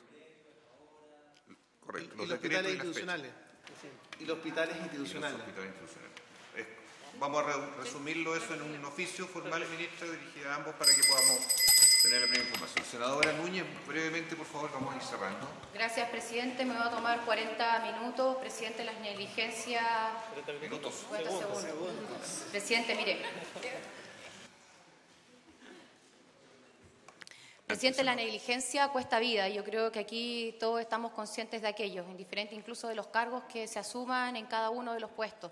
Y ante el llamado de la ministra y del subsecretario en esta comisión para que ojalá las madres se puedan quedar al cuidado de sus hijos, sobre todo menores de 6 meses, y también incluso la ministra lo ha dicho expresamente, menores de 1 año, a días de que se venza el post emergencia, nosotros queremos hacer un pedido para que el gobierno lo extienda, primera cosa. Lo segundo, hace 2 semanas, presidente, estábamos todos convocados a una actividad donde el Ejecutivo iba a anunciar una agenda legislativa para poder compatibilizar la vida personal, familiar y laboral. Y lamentablemente eso se suspendió días antes. Y creo que es muy importante hoy día que el gobierno retome esa agenda, porque por un lado no puede haber un ministerio como es el de salud tratando de que las mamás, que los papás se queden en su casa porque esas guaguitas no se cuidan solas, y por otro lado un ministerio que deja a la buena voluntad esta situación para que ocurra si es que así lo pueden hacer los padres o madres. Y por último, presidente, yo no quiero irme sin decir esto que voy a mencionar, porque al final del día este es el sector. Yo creo, por su intermedio, presidente, y ojalá que esto se pueda reflexionar, que si usted se mantiene en el cargo subsecretario, lo único que hace es profundizar la crisis. Uno le encantaría terminar, sobre todo los cargos que son de confianza del presidente de la República, hasta el último día acompañándolo.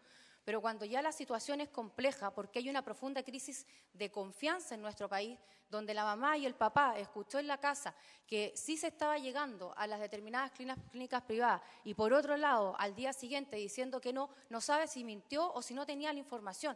Yo no quiero seguir ahondando en esto, porque si el subsecretario continúa o no, presidente, no puede ser porque se lo pidamos desde la oposición, incluso desde parte del oficialismo, sino que desde una profunda reflexión, entendiendo que su presencia hoy día lo único que hace es profundizar la crisis. Así que yo espero, presidente, para terminar, que el Ejecutivo, el Gobierno, presente una ampliación del postnatal de emergencia o directamente la agenda legislativa para poder avanzar en un proyecto que nos permita compatibilizar la vida personal, familiar y laboral. Muchas gracias, presidente. Muchas gracias, senadora. Ministra, por favor, para ir cerrando sobre este punto. Muchas gracias, senadora. Tomamos nota. De hecho, discutimos el tema del postnatal de emergencia.